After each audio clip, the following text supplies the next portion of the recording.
दो चैप्टर, एक तो परमाणु और दूसरा जो है परमाणु में विकास क्रम को समझा। और आज हम तीसरे टॉपिक परमाणु में विकास पर की बात कर रहे हैं। उसमें कुछ पेज हम लोग पढ़ चुके हैं और आगे हम बढ़ते हैं।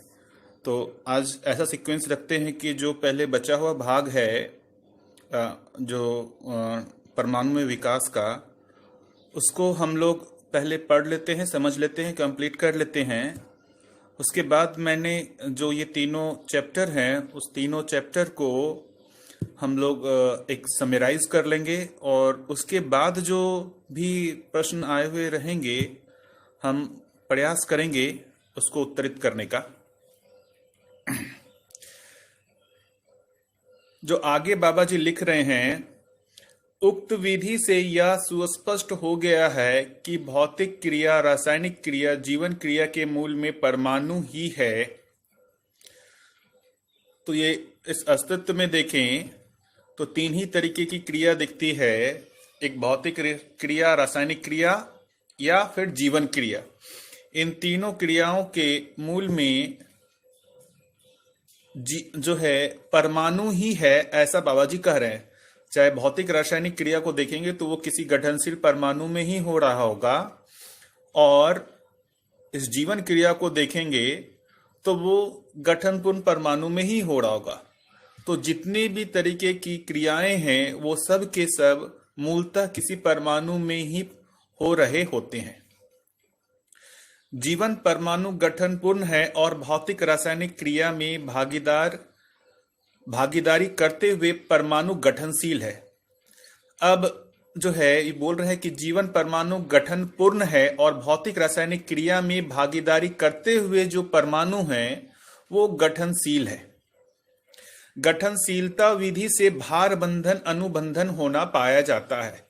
अब ये गठनशीलता विधि से ही भार बंधन अनुबंधन होना पाया जाता है। ये जो भार बंधन अनुबंधन है वो गठनशील परमाणु में ही पाया जाता है, क्योंकि हमने कल देखा कि जो एक परमाणु जो है दूसरे परमाणु के साथ संयोग करके अणु बनाते हैं, ऐसे अणु दूसरे अणुओं के साथ मिल करके अणुरचना बनाते हैं और ये इससे भी बड़ी रचना बनते जाती है। उन सब में मूलतः ये भार बंधन और अनुबंधन ही मूल आधार होता है इस रचना के विकसित होने का।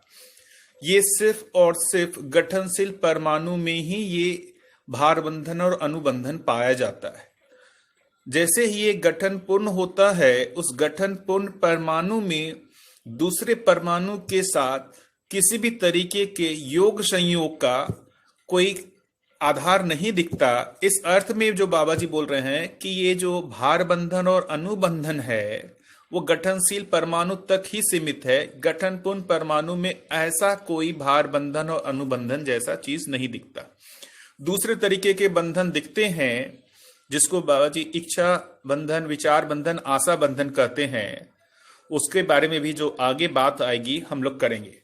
वहीं जीवन परमाणु भार बंधन अनुबंधन से मुक्त रहना पाया जाता है। इस प्रकार इसका प्रमाण हर मानव में निहित आशा, विचार, इच्छा, संकल्प और प्रमाणों को भौतिकीय तुला पर आकलन और संख्याकरण ना कर पाना ही है। अब जो इसको एक तर्क रूप में समझाने की कोशिश कर रहे हैं कि जो जीवन परमाणु है वो भार बंधन अनुबंधन से कैसे मुक्त है, इसको वो एक दूसरे तरीके से समझाने की कोशिश कर रहे हैं कि जो जीवन, जो गठनपूर्ण परमाणु है, जो जीवन है, उसकी क्रिया को हम देखें तो वो जो क्रिया है उसकी आशा, विचार, इच्छा, संकल्प और प्रमाण, इन क्रियाओं को हम किसी भी तरीके से, किसी भी एक्सपेरिमेंट से हम ना तो आकलित कर पाते हैं और ना ही वहां पर कुछ संख्या का नंबर हम एसोसिएट कर पाते हैं। जैसे आप गठनशील परमाणु में आप जो है एक तो उसको मेजर कर पाते हैं और उसके साथ कुछ नंबर एसोसिएट कर पाते हैं। जैसे मास है, मात्रा, मास की बात करें तो मास को हम 1 kg, 2 kg, 3 kg कह पाते हैं। चार्ज की बात है तो इतना कुलम, 1 कुलम, 2 कुलम, 10 कुलम कह पाते हैं। लेकिन इसी तरीके से हम यदि आशा को देखें, विचार को देखें, अपने विचारों को देखें, तो इन विचारों को हम किसी भी तरीके से किसी एक्सपेरिमेंट से मेजर नहीं कर सकते और उसको हम किसी भी तरीके का नंबर एसोसिएट नहीं कर सकते कि ये विचार इतना हो गया, ये विचार इतना हुआ, ये विचार इतना हुआ। तो इस तरीके से जो जीवन क्रियाएं हैं, जीवन क्रियाओं के साथ हम किसी भी तरीके से क्वांटिटेटिव स्टडी नहीं कर पाते हैं।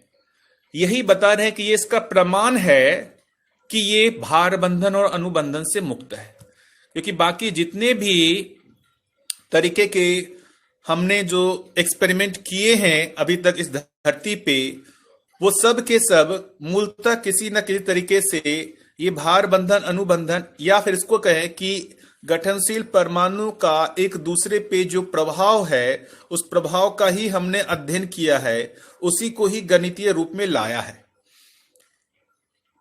तो वो बाबा जी यही कहना चाह रहे हैं कि कल भी एक भाई साहब जो है पूछ रहे थे, क्या जीवन परमाणु को एक्सपेरिमेंट से मेजर किया जा सकता है? तो सबसे बड़ी बात यही है कि जीवन परमाणु के एक तो उसमें जो वो जीवन परमाणु के होने की बात है, वो किसी दूसरे परमाणु के साथ किसी भी तरीके का भार बंधन या अनुबंधन नहीं प्रस्तुत करता। इस आधार पे हम कोई भी एक्सपेरिमेंटल सेटअप करके उस पे दूसरे परमाणुओं का जो है प्रभाव का अध्ययन नहीं किया जा सकता। इसलिए किसी भी तरीके से हम जीवन परमाणु को एक्सपेरिमेंट से मेजर नहीं कर सकते। तो एक तो जीवन परमाणु के होने को मेजर नहीं किया जा सकता, दूसरा जो है जीवन परमाणु के जो क्रियाएं हैं, उन क्रियाओं को भी जो है हम किसी भी तरीके से किसी भौतिकीय तुलना या एक्सपेरिमेंट से मेजर नहीं कर सकते हैं, और ना ही उसमें कोई संख्याकरण कर सकते हैं। हाँ, एक प्रश्न आया है सबको, हम लोग जो है बाद में, भैया परमाणु में भी तो अंश एंडलेसली घूम रहे हैं। बिल्कुल घूम रहे हैं, गठनशील परमाणु में भी घूम रहे हैं और गठनपूर्ण परमाणु में भी जो है अंश क्रियाशील हैं।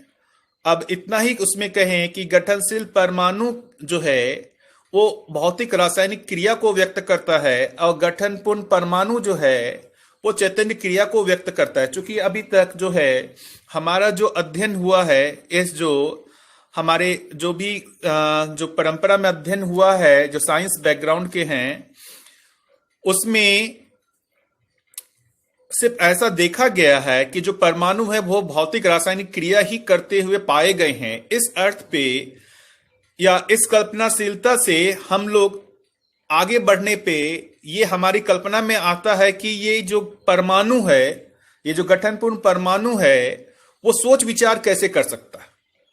कई लोगों को होता है, मुझे भी होता है कि ये परमाणु जो है इसमें सोच विचार की क्रिया कैसे हो सकती है। क्योंकि ये पहले आज तक परंपरा में नहीं था, इस कारण से ये हमारे को थोड़ा अजीब लगता है। लेकिन जिस तरीके से गठनशील परमाणु भौतिक रासायनिक क्रिया कर सकता है, ठीक उसी तरीके से गठनपूर्ण परमाणु चैतन्य क्रिया कर सकता है। ऐसा हम लोग देख सकते हैं। आगे बढ़ते हैं। इस गवाही से यह स्पष्ट है कि भौतिक परमाणु ही विकास क्रम में गुजरते हुए गठनपूर्ण पद में संक्रमण घटना संपन्न होना मानव को समझ में आता है। अब ये जो बोल रहे हैं बाबा जी कि जो गठनपूर्ण परमाणु है, वो अस्तित्व में जो भी गठनपूर्ण परमाणु है वो गठनशील परमाणु के संक्रमण से ही बना हुआ है। कई लोगों को मैंने देखा है पूछते हुए कि ऐसा क्यों कह रहे हैं, क्यों नहीं ऐसा कह रहे हैं कि अस्तित्व में पहले से ही गठनशील परमाणु और गठनपूर्ण परमाणु हैं, ये संक्रमण नहीं हो रहा। जबकि बाबा जी ने कहा है कि नहीं, ये जो है हमने देखा है, क्योंकि यदि ये गठनपूर्ण परमाणु के ही कारण जो है ये पूरे के पूरे जो है दर्शन में विकास क्रम की बात हो रही है, विकास की बात हो रही है। तो बाबा जी ने उस विकास का अध्ययन किया है, उस विकास को ही कह रहे हैं कि गठनशील परमाणु से ही गठनपूर्ण परमाणु का निर्माण हुआ है, उसी को ही विकास कह रहे हैं। विकास क्रम के बिना विकास का अध्ययन ही नहीं होता। तो बाबा जी ये बार बार कह रहे हैं जो विकास क्रम है उसके बिना विकास का अध्ययन ही नहीं होता है। तो ये कहें कि एक परमाणु अंश से लेकर के एक परमाणु बना और उससे अनेक तरीके की प्रजातियां हैं और अनेक तरह की प्रजातियों में से होता हुआ ही ये परमाणु गठनशील परमाणु किसी समय एक गठनपूर्ण परमाणु में कन्वर्ट होता है, संक्रमित होता है। तो ये एक क्रम है, इस क्रम के बिना जो है इस गठन पूर्णता का अध्ययन नहीं है। चैतन्य परमाणु परंपरा, चैतन्य परमाणु जीवन ही परंपरा के रूप में विकास, विकसित पद, जागृति क्रम, जागृति को अध्ययन व प्रमाणित करता हुआ पाया जाता है। तो ये जो सारे अस्तित्व में जो भी घटनाएं हो रही हैं उसको यदि देखें तो इतना ही हो रहा है, या तो विकास क्रम है या विकसित पद है। विकसित पद का मतलब वह गठन पूर्ण परमाणु, और विकसित पद होने के बाद जो है वो गठन पूर्ण परमाणु में जागृति क्रम देखा जाता है। इस जागृति क्रम के जो फाइनल जो डेस्टिनेशन को देखेंगे तो वो जागृति है। तो पूरे अस्तित्व में इतना ही हो रहा है, विकास क्रम, विकास, जागृति क्रम और जागृति। इसका अध्ययन करने वाला एकमात्र जो है चैतन्य परमाणु, गठन पूर्ण परमाणु या जीवन ही है। दूसरा कोई भी परमाणु इसका अध्ययन नहीं करेगा या नहीं करता है। इस तथ्य के आधार पर मानव परंपरा में ही जागृति प्रमाणित होने की व्यवस्था है, अर्थात जागृति पूर्वक ही मानव परंपरा वैभवित होने की व्यवस्था नियति विधि से बनी हुई है। तो इस बोल रहे कि जो विकास क्रम, विकास, जागृति क्रम और जागृति है, इस आधार पे ही मानव परंपरा में जागृति प्रमाणित होने की व्यवस्था है, जो इस धरती पे अभी प्रमाणित नहीं हो पाई है। क्योंकि ये धरती जो है अभी जागृति क्रम में है। यहां पर जो भी मानव हैं वो अभी जागृति को प्रमाणित नहीं कर पाए हैं, जागृति क्रम में है। और यदि जागृति प्रमाणित होती है तो जागृति पूर्वक ही मानव परंपरा वैभवित होने की व्यवस्था नियति विधि से बनी हुई है।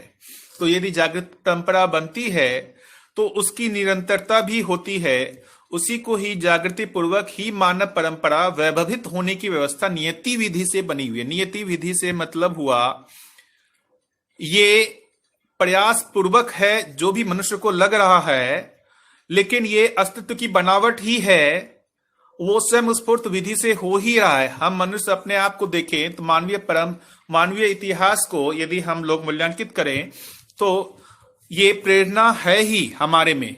ये प्रेरणा जो है ये अस्तित्व की बनावट के कारण ही ये प्रेरणा हम लोगों को मिली हुई है, या मानव को मिली हुई है कि वो उस जागृति को प्रमाणित करने के लिए प्रयत्नशील है। प्रमाणित नहीं हो पाया वो बात अलग है, लेकिन प्रमाणित होने की प्रेरणा तो अवश्य ही है।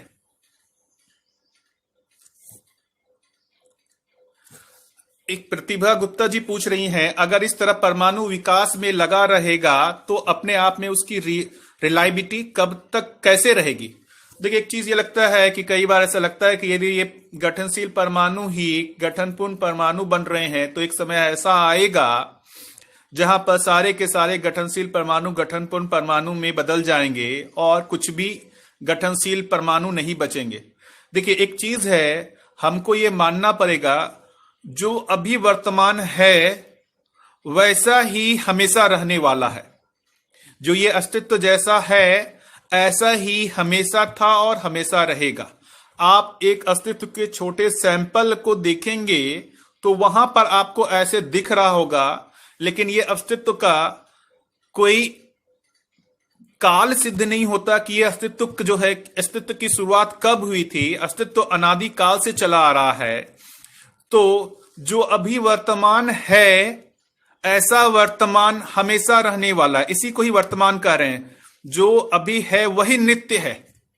वो एक छोटी सी जगह पे वो परिवर्तन होता हुआ दिखेगा, लेकिन पूरे अस्तित्व को देखेंगे तो पूरे अस्तित्व को देखेंगे तो वो जैसा है वैसा ही बना रहता है। उसमें अभी यदि गठनशील और गठनपूर्ण परमाणु दिख रहे हैं तो हमेशा ही उसमें गठनशील और गठनपूर्ण परमाणु दिखेंगे। आज देखे, 100 साल बाद देखे, या कितने भी समय बाद देखे, या कितने ही समय पहले क्यों ना चले जाएं। दूसरी विधि से बाबा जी ने यह भी कहा है कि इकाइयां अनंत हैं, तो गठनशील परमाणु भी अनंत होने का जो है संभव है ही। तो इस अनंत में से हम कितने को भी निकाल लें, अनंत बचा ही रहता है। तो गणितीय भाषा से भी ये अनंत को हम संख्याकरण नहीं कर सकते। तो ये पूरा पूरा जो है पूरा का पता ही नहीं है, तो पूरे के कन्वर्ट होने की बात भी नहीं कही जा सकती।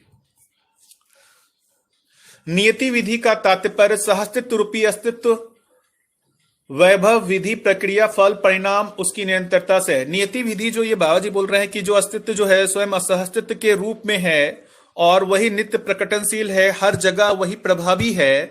तो उस सहअस्तित्व के आधार पे ही जो भी घटनाएं घट रही हैं उसको ही बाबा जी नियति विधि कह रहे हैं। परमाणु में विकास, गठन, पुनः, पेज नंबर ओल्ड बुक में दीदी मैं तो जो है पेज नंबर 79 में पढ़ रहा हूं अभी, कर्म दर्शन का। पुराने बुक का जो है मुझे पता नहीं, ये आपको ढूंढना पड़ेगा। उसमें परमाणु में विकास जो है ये तीसरा चैप्टर है, ये आपको ढूंढना पड़ेगा। परमाणु में विकास गठन पूर्ण पद में अथवा गठन पूर्ण परमाणु के रूप में है, ये हम लोग बात कर चुके हैं। रूपाली दीदी बोल रही हैं 89 नंबर पेज है। मानव है का अध्ययन करता है, बाबा ये कह रहे हैं मानव है का अध्ययन करता है, मतलब जो अस्तित्व जैसा है उसी का ही अध्ययन करता है। अस्तित्व जो है नहीं उसकी कल्पना कर सकता है लेकिन उसका अध्ययन नहीं हो सकता। अध्ययन की परिभाषा बाबा जी ने बहुत ही सुंदर लिखी है। अध्ययन का तात्पर्य अनुभव के प्रकाश में स्मरण पूर्वक अर्थों से इंगित वस्तुओं का अस्तित्व में पहचान पाना है। तो यहां पर जो मैं इसको अलग अलग जो है करके देखता हूं, अनुभव के प्रकाश में, अनुभव का प्रकाश जो है, जो ये कह रहे हैं कि जो ये किसी एक व्यक्ति को अनुभव हुआ, उसने अपने अनुभव को भाषा रूप दिया और अब हम जो कर रहे हैं उस भाषा रूप से वो हमारे पास वो उसका प्रकाश है। मतलब जो अनुभव संपन्न व्यक्ति है, उस अनुभव संपन्न व्यक्ति का जो भाषाकरण है, उस भाषाकरण में जो वो अर्थ इंगित करना चाह रहे हैं अस्तित्व में, उस भाषा से वो किसी एक वास्तविकता को इंगित करना चाह रहे हैं। उस वास्तविकता का पहचान हमारे में हो जाना ही अध्ययन है। जैसे बार बार हम लोग बात कर रहे हैं गठनशील परमाणु, गठन पूर्ण परमाणु, भार बंधन, अनुबंधन, ये शब्द जो है वो एक अनुभव संपन्न व्यक्ति ने दिया हुआ है। इस शब्द का वो अर्थ भी बता रहे हैं। इस शब्द के माध्यम से जो वो अर्थ इंगित कर रहे हैं, यदि ये अस्तित्व में हमारे को स्पष्ट होता है तो हमारा अध्ययन होता है। जब तक स्पष्ट नहीं होता तब तक हम अध्ययन क्रम में ही हैं, हमारा अध्ययन नहीं हुआ, ऐसा मानना ठीक है। इस प्रकार शब्दों का स्मरण, शब्दों के अर्थ से इंगित वस्तुएं अस्तित्व में सुस्पष्ट हो जाना ही जागृति है, अध्ययन पूर्ण होना ही जागृति है। सुस्पष्टता का तात्पर्य स्वयं में अनुभव कार्य व्यवहार में प्रमाण होना ही है। तो ये जागृति का जो बोल रहे हैं, जो सुस्पष्टता का तात्पर्य स्वयं में अनुभव होना और अनुभव के फलन में जो हमारे कार्य व्यवहार हैं, उस कार्य व्यवहार में इस अनुभव का प्रमाण होना होता है। जैसे हम लोग बाबा जी को, जैसे मैं तो बोलूं बाबा जी को मैं प्रमाणित या अनुभव संपन्न इसलिए मानता था क्योंकि वो अनुभव संपन्न, उनमें जो उनके जो कार्य व्यवहार है, उस कार्य व्यवहार से ऐसा लगता था कि इनमें कुछ तो अलग है।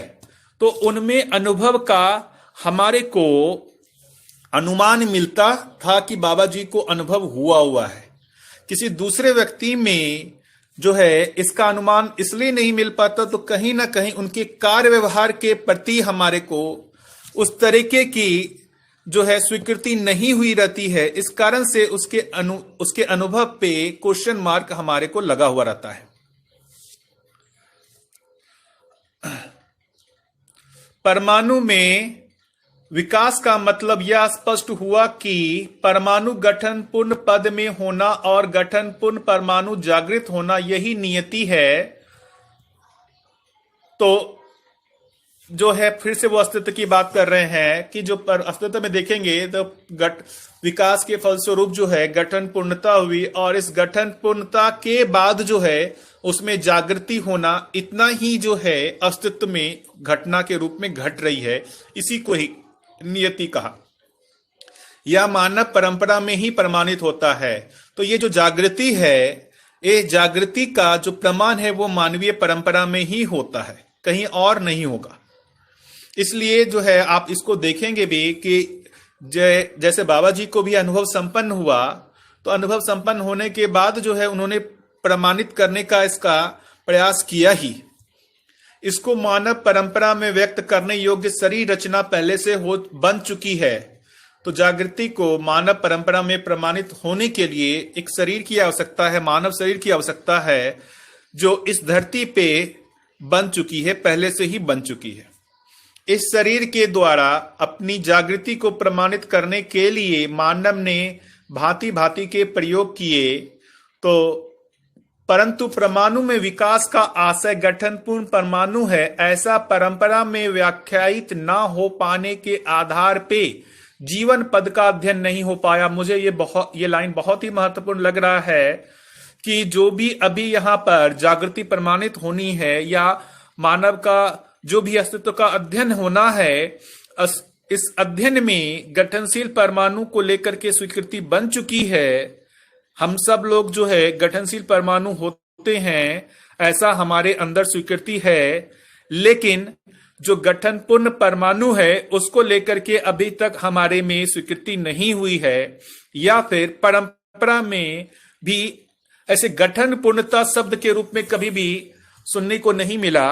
जीवन की व्याख्या अलग अलग ढंग से लोगों ने की है। जीवन को किसी ने एनर्जी, किसी ने कुछ और नाम दिया, लेकिन जीवन का स्वरूप क्या है, इस स्वरूप का कहीं पर भी उल्लेख नहीं मिलता। इस स्वरूप का अध्ययन नहीं होने से जीवन पद का अध्ययन ही नहीं हो पाया। ये बहुत महत्वपूर्ण बात है कि शब्द के रूप में जीवन है, जो है बुद्धि, आत्मा, ये शब्द जो है परंपरा में मिलते हैं, लेकिन इनके निश्चित स्वरूप का कहीं पर भी कोई उल्लेख नहीं मिलता। इस कारण से कहीं ना कहीं हम सब में उसको लेकर के एक शंका बनी ही रहती है कि क्या ऐसा जीवन रूप में कोई इकाई होता है या नहीं होता है। कहीं ना कहीं हम परंपरागत में वो, या तो हम द्वैत अद्वैत वाला जो चक्कर है कि उसमें वो जीवन जैसा कोई चीज नहीं होता, वो जैसा स्वप्न में हम देखते हैं जगत, तो वो जगत जो है वो होता नहीं, रियलिटी में सिर्फ भास आभास होता है। और इसी अर्थ में लोगों ने एक्सप्लेन किया कि ये जो हम लोगों को जो दिख रहा है, जो रियलिटी दिख रही है, जो हम जो अपने को चैतन्य माने हुए हैं, एक्चुअली में मैं इकाई के रूप में नहीं हूं। मेरा वास्तविक स्वरूप जो है व्यापक है या ब्रह्म है। तो मैं इसको पहचान लूं तो मैं स्वयं ही ब्रह्म हो जाता हूं, ऐसा भाषा रूप में दिखने को मिलता है। इसलिए जीवन को एक इकाई के रूप में अध्ययन नहीं हो पाया। मेरा भी ये मानना है कि ये बहुत बड़ा जो है, जो भी है परंपरा में एक कहें कि कमी रही, जिसको बाबा जी ने आके बहुत सटीकता से इसको पूरा किया। जीवन में घटित होने वाली जागृति के प्रकाश में ही जीवन पद का अध्ययन होना पाया जाता है। तो जो ये जागृति है, उस जागृति में ही, जागृति का मतलब ही है कि अस्तित्व का अध्ययन, और इस अस्तित्व के अध्ययन में ही जो है हमको ये जीवन का भी पता चलता है और जो बाकी गठनशील परमाणु है उनका भी पता चलता है। इसलिए इसका जिक्र यहां करना स्वाभाविक रहा। पूरे साइंस को देखेंगे तो महत्वपूर्ण बात है कि ये गठन पूर्ण परमाणु या जीवन पद या चैतन्य इकाई का उनके पास कोई भी स्वरूप नहीं है, उसका अध्ययन उनसे नहीं हो पा रहा है। इस कारण ही जो है सारी समस्याएं बनी हुई हैं। और जो भी अभी इस धरती पे देखेंगे कि एक बहुत बड़ी समस्या जो है कि हम स्वयं को भी भौतिक रासायनिक शरीर के रूप में ही मान लेते हैं। आगे बाबा जी ने लिखा ही है गठन पूर्ण परमाणु भ्रमवश शरीर को जीवन समझने तक परमाणु में विकास को समझने में समर्थ नहीं रहता।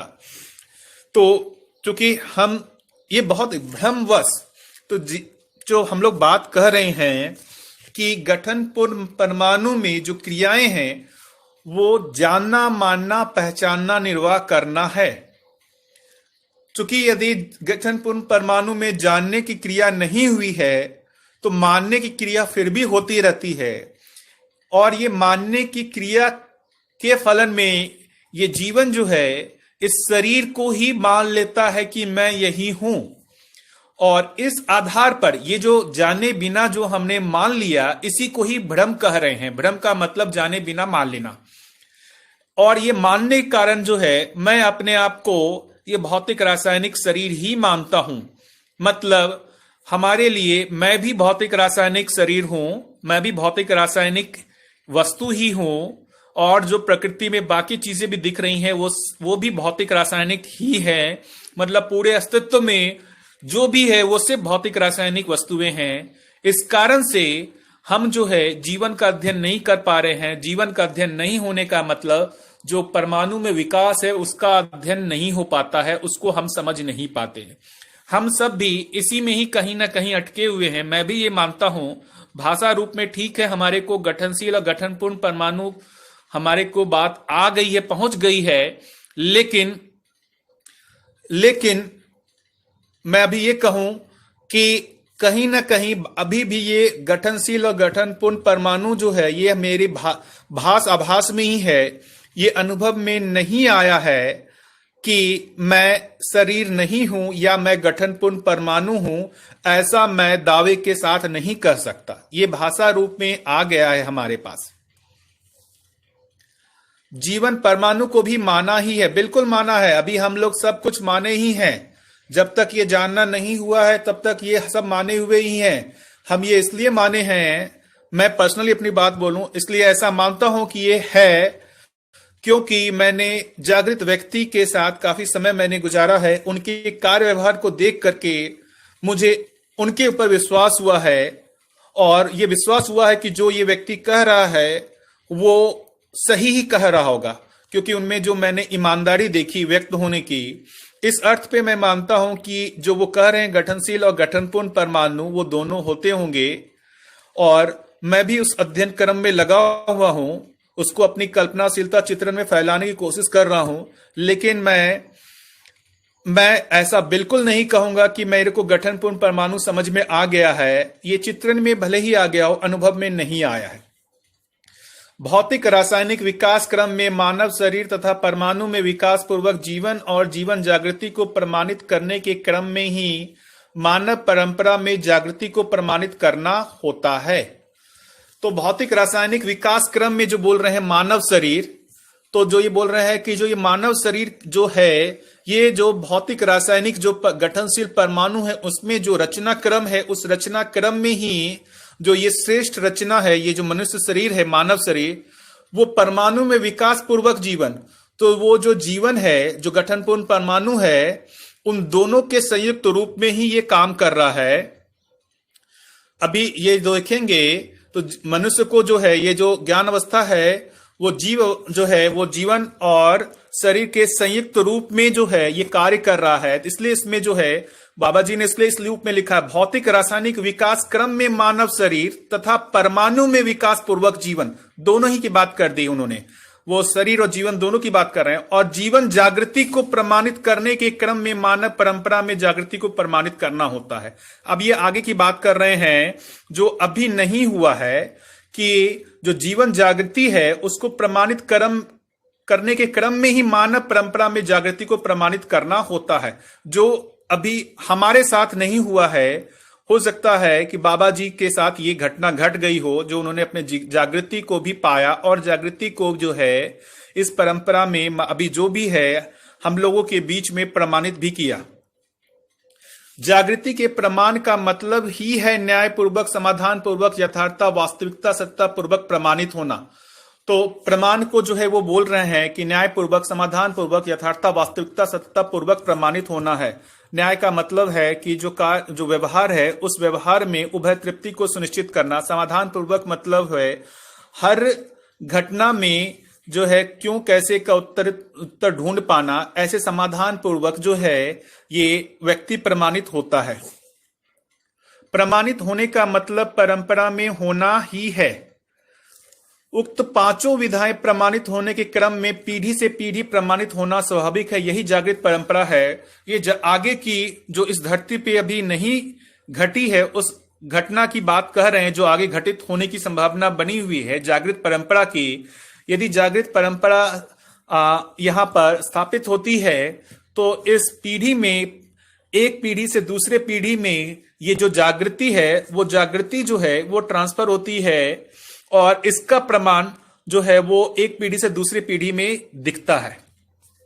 मानव में यह वैभव देखने को मिलता है कि वह उपयोगी, सदुपयोगी, प्रयोजनशील, प्रमाणित किया हुआ शोध अनुसंधान को शिक्षा पूर्वक, अध्ययन पूर्वक, अभ्यास पूर्वक लोक व्यापीकरण करता हुआ पाया जाता है।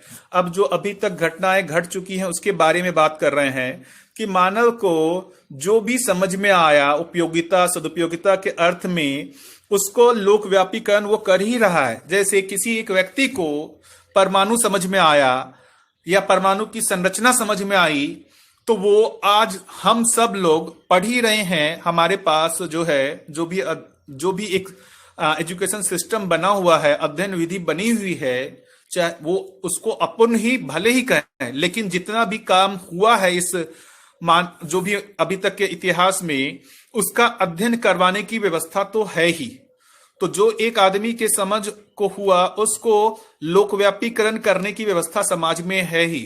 इसी आधार पे बाबा जी ने जो अपने अनुभव को भाषा रूप दिया और इस भाषा रूप को, ये जो पूरे दर्शन आए, इस दर्शन को जो है इस शिक्षा में लाने का प्रयास किया है। क्योंकि ये जो है पहले से ही दिख रहा है कि मनुष्य को जो कुछ भी समझ में आया उसको लोक व्यापीकरण के लिए एक जो है जो शैक्षणिक संस्थान बने हुए हैं, एक शिक्षा विधि बनी हुई है, तो उसमें जो बाबा जी को भी समझ में आया उसको भी बाबा जी इस शिक्षा विधि में लाने का प्रयास करते रहे।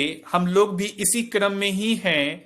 हम लोगों को भी बाबा जी ने जो ये दर्शन पूरा लिख के दिया, जो हम अभी प्रयास कर रहे हैं, वो एक्चुअली में बाबा जी के अनुभव को ही लोक व्यापीकरण के अर्थ में ही है।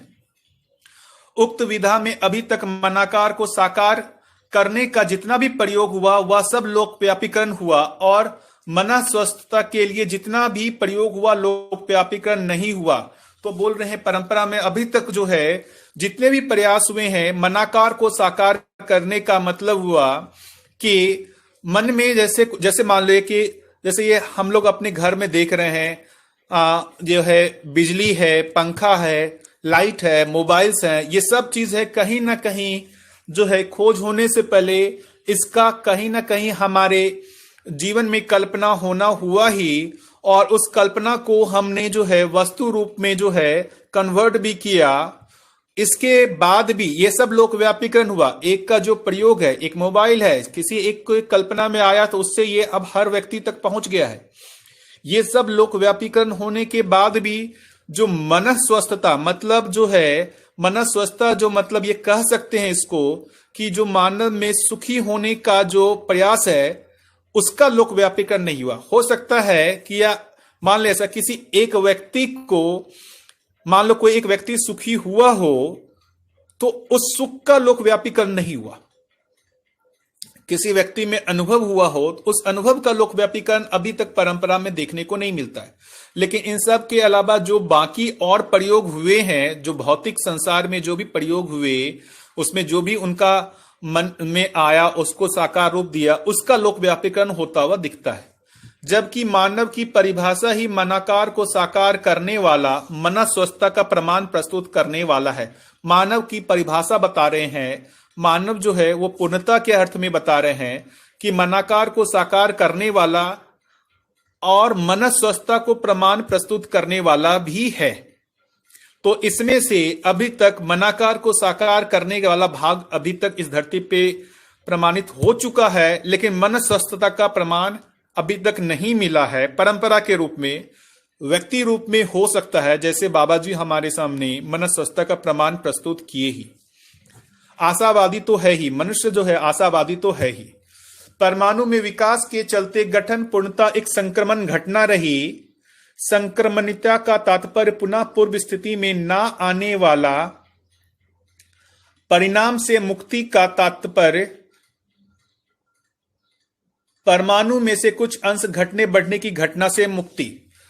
तो ये जो है, अब वो पहले हम लोग बात कर चुके हैं, परमाणु में जो संक्रमण है उसकी बात कर रहे हैं। संक्रमण का मतलब ये है कि उससे पूर्व की स्थिति में वो वापस नहीं जाएगा। परमाणु में संक्रमण होने के बाद जो वो गठनपूर्ण परमाणु बनता है, तो उसमें फिर कोई भी अंशों का घटना बढ़ना नहीं होता।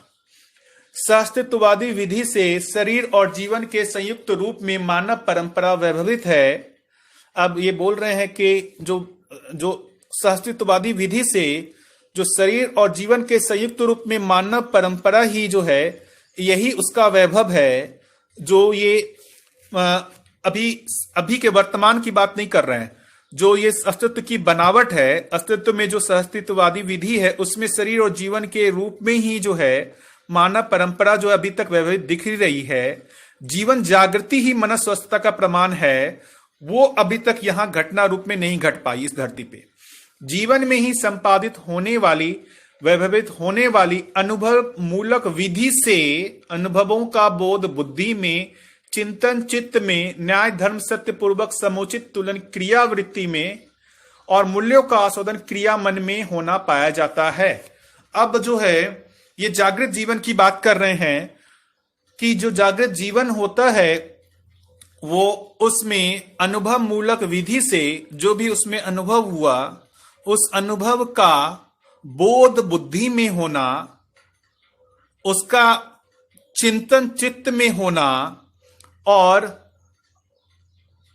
चित्त में जो वो बोल रहे हैं वो न्याय धर्म सत्य पूर्वक जो है चिंतन होना, और जो तुलन है, वो जो तुलन की बात कर रहे हैं कि न्याय धर्म सत्य पूर्वक जो वो तुलन क्रिया वृत्ति में होना, और जो मन में आस्वादन है वो मूल्यों का आस्वादन होना है, यही जागृति का प्रमाण है।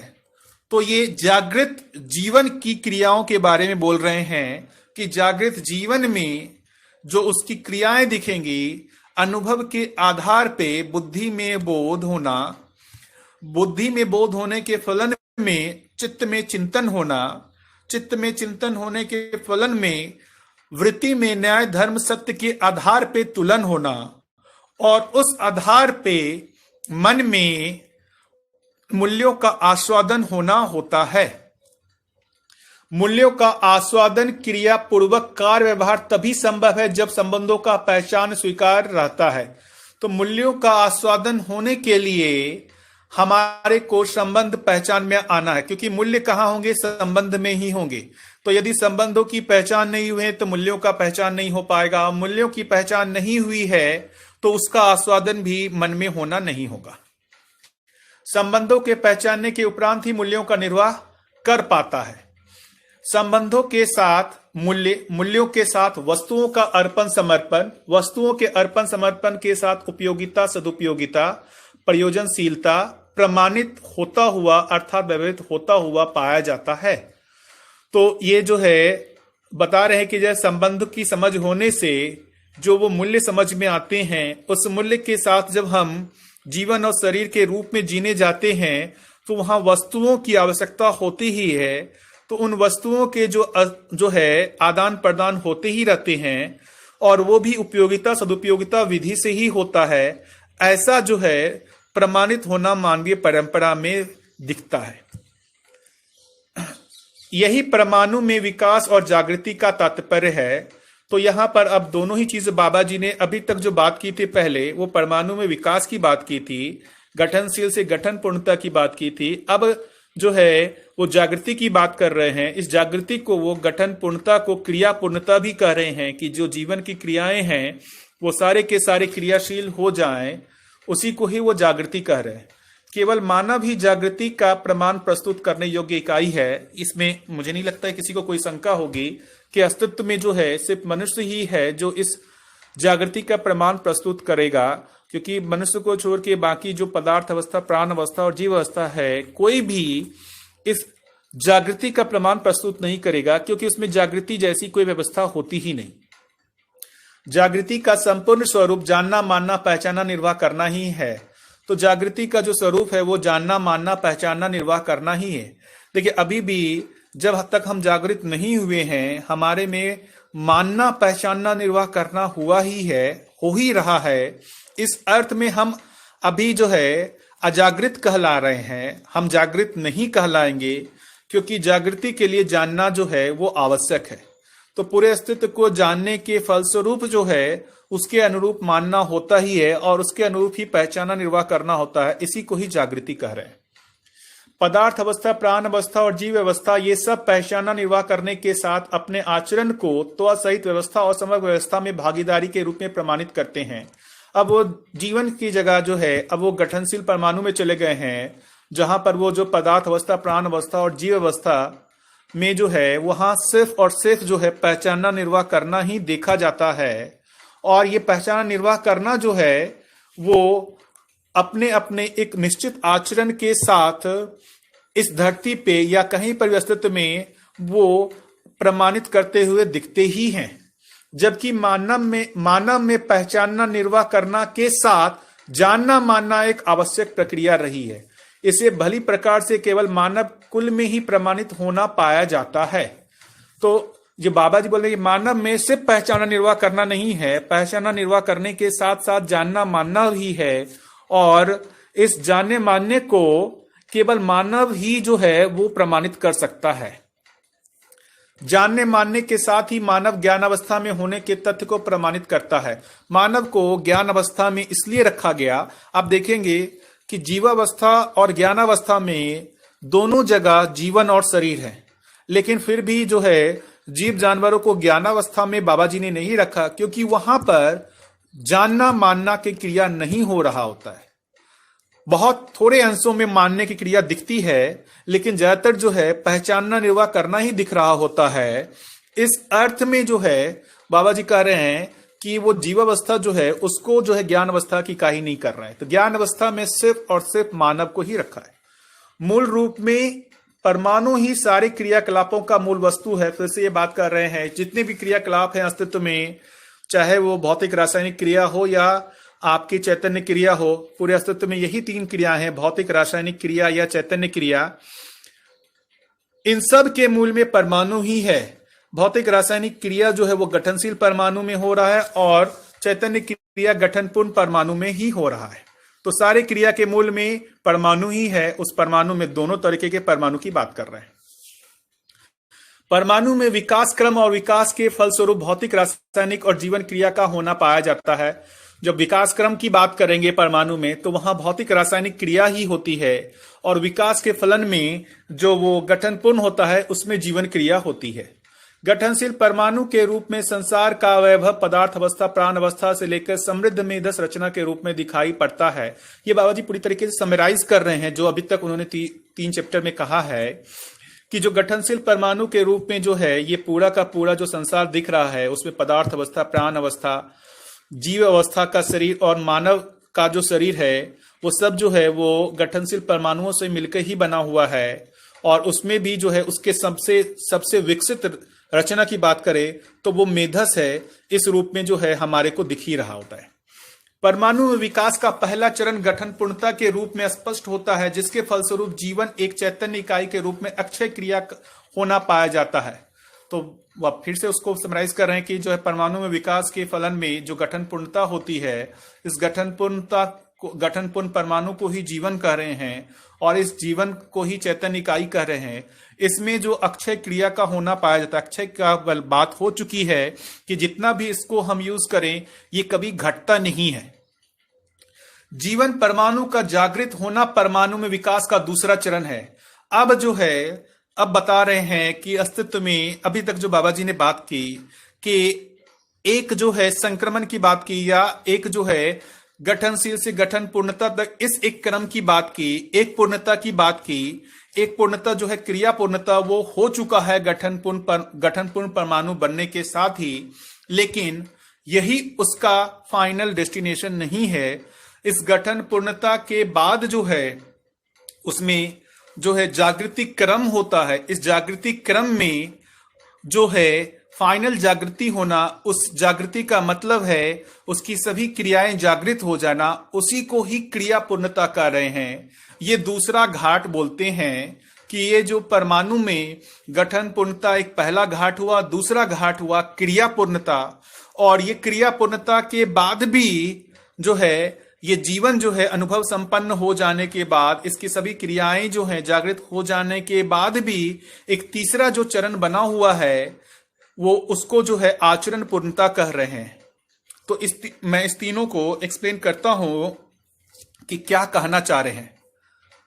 कि क्रिया पूर्णता को हम इस तरीके से देख सकते हैं कि जैसे जो जानने मानने की, अभी जो हम जानने की कोशिश कर रहे हैं, हमारे को पूरे अस्तित्व का जानना हो जाता है, हम पूरे अस्तित्व का अध्ययन कर लेते हैं, उससे विश्वस्त हो जाते हैं कि अब कुछ और अध्ययन करने को शेष नहीं है, उसी को ही क्रिया पूर्णता कह रहे हैं। तो ये अध्ययन से जो है पूरा हो जाने का मतलब है कि ये मन, वृत्ति, चित्त से लेकर के बुद्धि और आत्मा में इस जितने भी वास्तविकताएं हैं उन सब का अध्ययन हो जाना। जो ये व्यापकता है, इस व्यापकता का भी जो है अनुभव होता है, इसका भी अध्ययन होता है, जीवन में ही होता है, वो आत्मा ही उसका अनुभव करता है।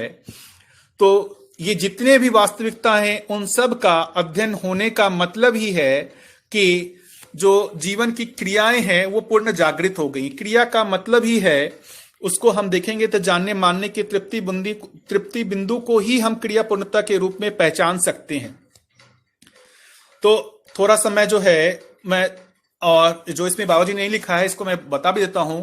तो जीवन में जागृत जीवन की जो 10 क्रियाएं जो बाबा जी बोल रहे हैं कि आत्मा में जो अनुभव और प्रमाण होता है, बुद्धि में बोध संकल्प, चित्त में चिंतन और चित्रण, वृत्ति में जो है तुलन विश्लेषण, और मयन में चयन आस्वादन, ये जो 10 क्रियाएं हैं, ये 10 क्रियाएं जो इनकी क्रियाशीलता है पूरी तरीके से जागृत हो जाने को ही क्रिया पूर्णता कह रहे हैं।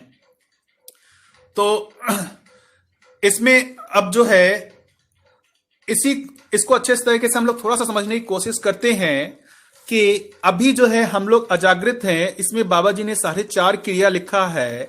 4.5 क्रिया का मतलब है कि जो हमारे जीवन में जो क्रियाएं घटित हो रही हैं उसमें से मन में चयन आस्वादन हो रहा है, और वृत्ति में तुलन विश्लेषण हो रहा है, और चित्त में चित्रण हो रहा है। तो ये कुल मिला के 5 हुए। लेकिन जो तुलन है, वृत्ति में जो तुलन है वो 6 तरीके से हो सकता है। प्रिय, हित, लाभ, न्याय, धर्म, सत्य, इन 6 तरीके से हो सकता है। उसमें से सिर्फ प्रिय, हित, लाभ के आधार पे ही हो रहा है। इस कारण से 4.5 नाम दिया। उस वृत्ति में न्याय, धर्म, सत्य के आधार पे भी तुलन हो सकता है, विश्लेषण हो सकता है, वो अभी नहीं हो रहा है। इस कारण से उस क्रिया के रूप में देखेंगे तो वो क्रिया जो है आधी अधूरी है, इसलिए उसको 4.5 क्रिया दिया।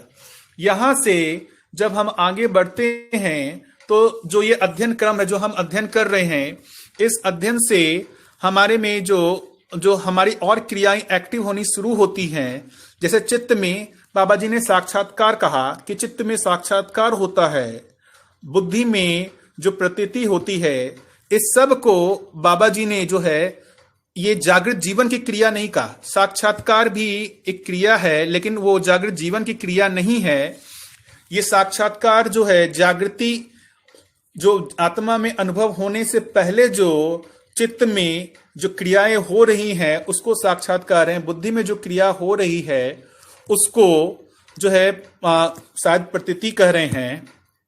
और इन सब के बाद आत्मा में अनुभव होने के बाद वापस जो है इस आत्मा के प्रभाव में बुद्धि, चित्त, वृत्ति और मन की क्रियाशीलता को क्रमशः बाबा जी ने जो बुद्धि में बोध कहा, चित्त में चिंतन कहा है। उन्होंने इसको साक्षात्कार और प्रतीति या इस तरीके के भाषा रूप नहीं दिया। तो साक्षात्कार जो है अनुभव होने से पहले तक जो भी प्रयास है उसको साक्षात्कार कर रहे हैं, क्योंकि कहीं ना कहीं वो अध्ययन पूरा नहीं है। जैसे वर्ड शब्द के रूप में भास, आभास, प्रतीति, अनुभव की बात कर रहे हैं, तो भास, आभास, प्रतीति ये मतलब अध्ययन है, लेकिन ये पूर्ण नहीं है। अनुभव के बाद ही वो अध्ययन पूरा होता है।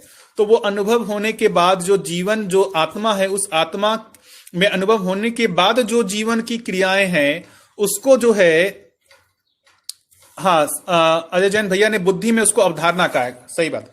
जो वो उससे पहले जो है जो बात अभी हो रही थी, जो साक्षात्कार चित्त में जो कह रहे हैं, जागृति अनुभव होने से पहले जो बुद्धि में क्रिया होती है उसको अवधारणा कह रहे हैं, और जागृति होने के पश्चात जो है वो आत्मा के प्रभाव में जो बुद्धि में क्रिया होती है उसको बोध कर रहे हैं, और चित्त में जो क्रिया होती है उसको चिंतन कर रहे हैं।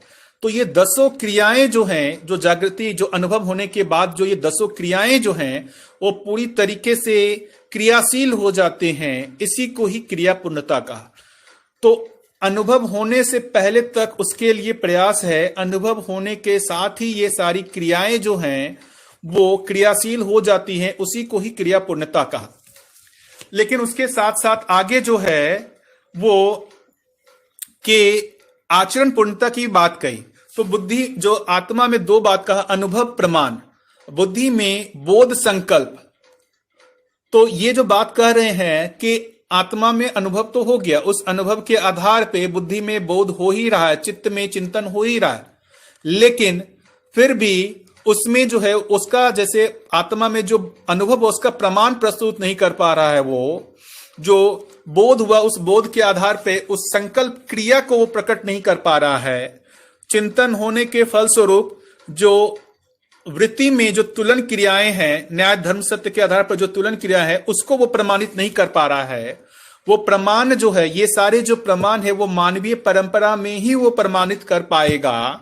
इस आधार पे क्रिया पूर्णता होने के बाद जो है वो जो आपका आत्मा में प्रमाण है, जो वो अनुभव का प्रमाण कह रहे हैं, बोध का संकल्प कर रहे हैं, चिंतन के आधार पे चित्रण और जो भी तुलन विश्लेषण होना है न्याय, धर्म, सत्य के आधार पे, उसको प्रमाणित करने के लिए मानवीय परंपरा में ही उसको प्रमाणित करना बनता है।